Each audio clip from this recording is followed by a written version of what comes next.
यवतमाळ जिल्ह्यातील राळेगाव येथे पार पडलेल्या तालुकास्तरीय आमसभेत आज प्रशासनाविरोधात संतापाचा उद्रेक पाहायला मिळाला। पंचायत समिती राळेगावच्या वतीने आयोजित वार्षिक आमसभा आणि पाणी टंचाई आढावा बैठकीत रखडलेली विकास कामे आणि प्रशासकीय उदासीनतेवरून ग्रामस्थांनी अधिकाऱ्यांना चांगलेच धारेवर धरले।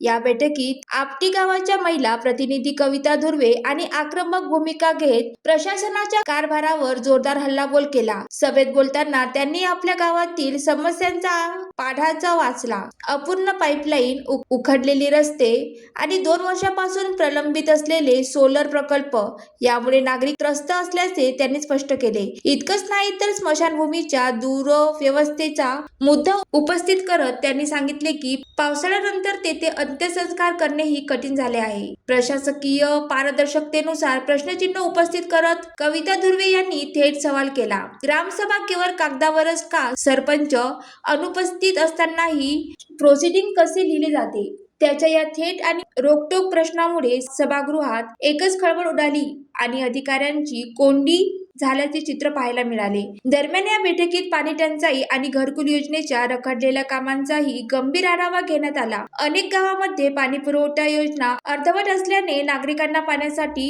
वणवण करावी लागत असल्याची माहिती समोर आली आहे। या सभेच्या अध्यक्षस्थानी माननीय डॉक्टर अशोक उईके होते, तसेच उपविभागीय अधिकारी सुधीर पाटील, गटविकास अधिकारी केशव पवार आणि इतर मान्यवर यावेळी उपस्थित होते।